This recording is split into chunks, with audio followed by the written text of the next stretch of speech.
This is the seventh crystal by David Tonkinson, or Saturnine. It's an old mission, but one of the most respected Thief 2 fan missions. Sadly, it was never completed.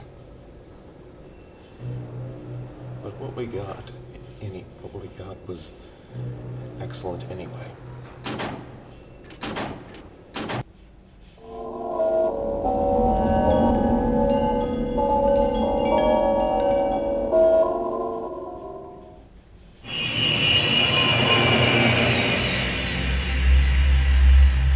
This city homes an intemperate man.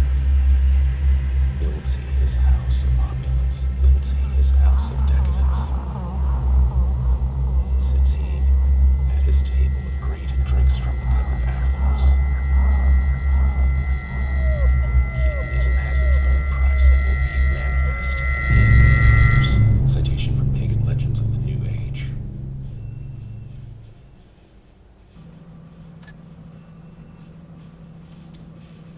Seventh Crystal, Act 1. Meet with Serafina on the bridge at 8 o'clock. The story of the seventh crystal is a complicated one. So much has happened. The details have become confused. Although my own role was limited to that of a watcher from afar, and my involvement with the cerulean sapphire and with the thief called Garrett were tenuous at best, I will try to relate the events of that ill-fated night and the unfortunate souls of those involved.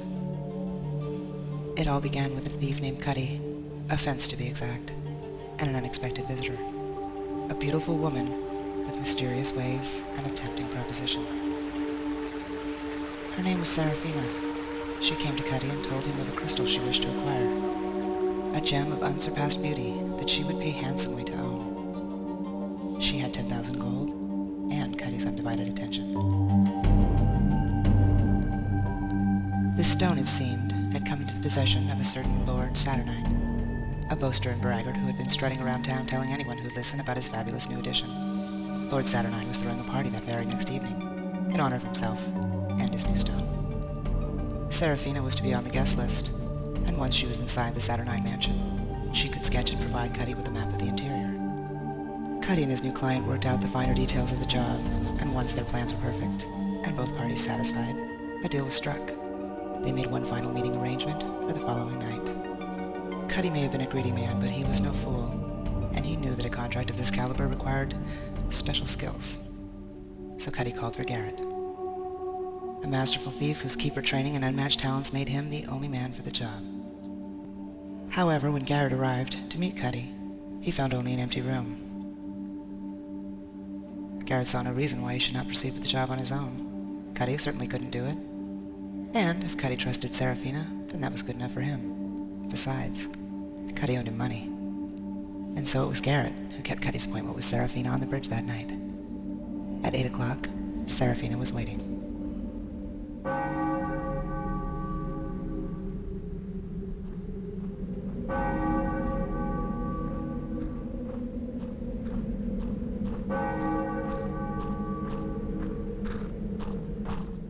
Cuddy?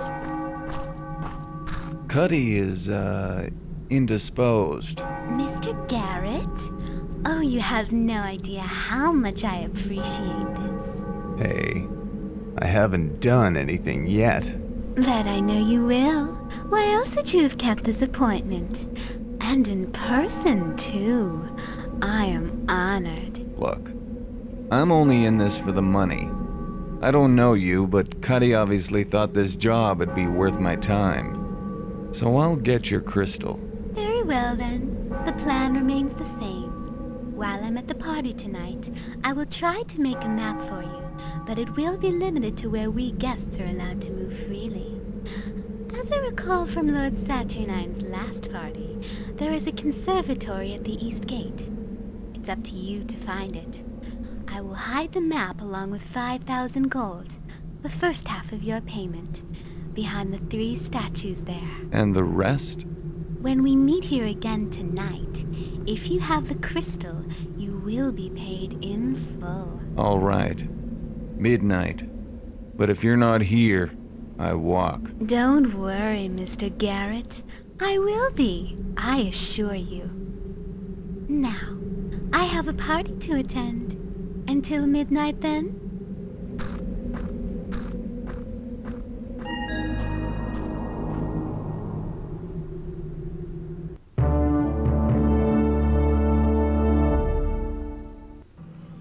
That concludes Act 1. Act 2 next. See you then.